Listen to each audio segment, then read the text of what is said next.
Hello friends, Debolina Rajdeep রান্নাঘরে তোমাদের সবাইকে স্বাগত জানাই। আজ তোমাদের সাথে যে রেসিপিটি শেয়ার করতে চলেছি তার নাম হলো ডিম ভাপা। তোমরা নিশ্চয়ই সবাই ডিমের কারি, ডিমের কোপ্তা এসব রেসিপির কথাই শুনেছো, কিন্তু তোমরা কি কখনো ডিম ভাপার কথা শুনেছো? যদি না শুনে থাকো তাহলে রেসিপিটা শুধু তোমারই জন্যে, তাড়াতাড়ি দেখে নাও। তাহলে চলো চট জলদি রেসিপিটা শুরু করে দিই। প্রথমেই দেখে নিই কী কী লাগছে। প্রথমেই দেখো 4টে ডিম নিয়ে নিয়েছি, কিন্তু এখানে 4টে ডিম নেব না, 2টো দিয়েই রান্নাটা হবে। নুন নিয়েছি, পেঁয়াজ আদা রসুনের একটা পেস্ট বানিয়ে নিয়েছি, সর্ষের তেল নিয়েছি, আর যা মশলা লাগে সেগুলো নিয়েছি, আর জিরে নিয়েছি। জিরে বলতে গোটা জিরে নিয়েছি, আর মশলা বলতে হলুদ গুঁড়ো, জিরে গুঁড়ো আর লাল লঙ্কার গুঁড়ো, আর হ্যাঁ আমি এখানে চিনিও নিয়েছি। এবার একটা বাটিতে জল নিয়ে নিয়েছি, তার মধ্যে দুটো ছোট ছোট বাটি বসিয়ে নিয়েছি। দুটো বাটির মধ্যে তেল দিয়ে ভালো করে ভেতরটা মাখিয়ে নিয়েছি সর্ষের তেল দিয়ে। এবারে অন্য একটা বাটিতে ডিমটাকে ফাটিয়ে সেটাকে ভালো করে একটা চামচির সাহায্যে গুলে ওই বাটিটার মধ্যে ঢেলে দিতে হবে। ডিমটা ফেটানোর সময় সামান্য পরিমাণে একটু নুন দিয়ে তারপরে ঘাঁটতে হবে। দুটো ডিম ঘুটে দুটো বাটির মধ্যে দুটো ঢেলে দিয়েছি। আমি এখানে দুটো ডিম নিয়েছি, কারণ দুটো ডিমই আমাদের আজকে রান্না হবে। তোমরা যতগুলো ডিম নেবে তার জন্য ততগুলো বাটি লাগবে। এবারে আমি একটা ছড়ানো থালা নিয়ে নিয়েছি বড় ধরনের, তার মধ্যে বেশ খানিকটা জল দিয়ে দেব। জল দেওয়া হয়ে গেলে সেই যে ছোট ছোট দুটো বাটি ছিল ডিম ফাটিয়ে দেওয়া, সেই দুটো এই জলের উপর বসিয়ে দিতে হবে। আমি এটা ইন্ডাকশন ওভেনের মধ্যে করছি, তোমরা চাইলে গ্যাসেও করতে পারো। ইন্ডাকশান ওভেনে করলে এর যে টেম্পারেচারটা থাকে সেটাকে একটু কমিয়ে নেবে। আমি এটাকে 500-তে দিয়ে করছি। এবারে দেখো জলটা কীরকম টকবক করে ফুটছে, আর ডিমটাও কীরকম বাটির মধ্যে সিদ্ধ হয়ে যাচ্ছে। খুব ভালো করে ডিমটা সিদ্ধ না হলে কিন্তু এটাকে নামাবে না। ভালো করে সিদ্ধ হওয়ার আগে নামালে ডিমটা কাটা যাবে না পরে আর। এই দেখো আমার ডিমটা এখানে পুরোপুরি ভালো করে সিদ্ধ হয়ে গেছে। এবার মাঝখান দিয়ে কেটে নেব, 4 টুকরো করব। এই দেখো ডিমগুলোকে ছোট বাটি থেকে বার করে একটা থালায় রেখেছি। এবার এগুলোকে মাঝখান দিয়ে কেটে নিচ্ছি। এই দেখো আমার এখানে কাটাও হয়ে গেছে। আমি যেহেতু দুটো ডিম নিয়েছি তাই আমার সব মিলিয়ে 8টা টুকরো হয়েছে। আর আমি একটা ডিমকে 4 টুকরোই করেছি, কারণ বেশি টুকরো করলে টুকরোগুলো অনেকটা ছোট হয়ে যাবে পরে।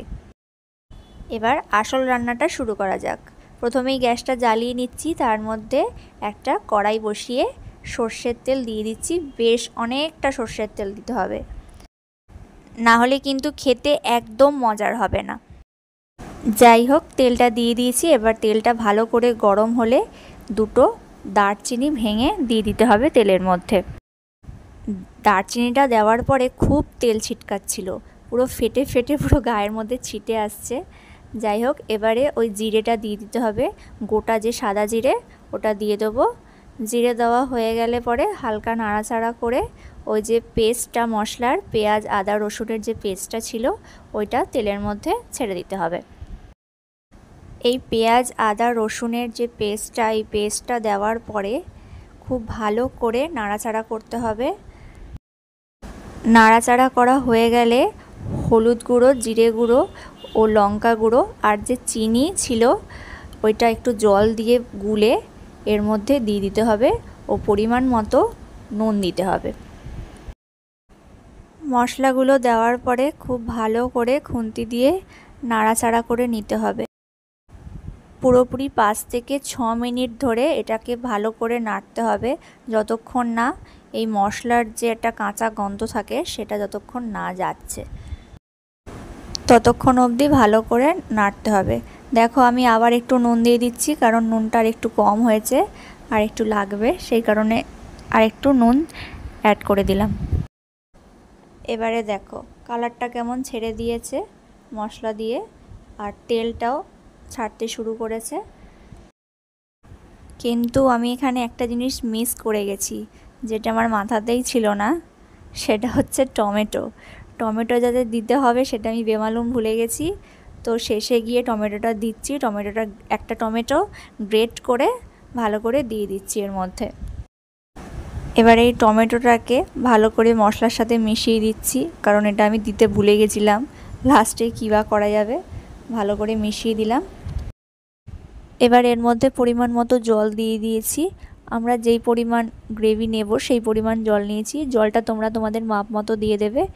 এবার ওই যে ডিমগুলোকে, সেই কেটে রাখা ডিমগুলোকে এই ঝোলের মধ্যে দিয়ে দিচ্ছি।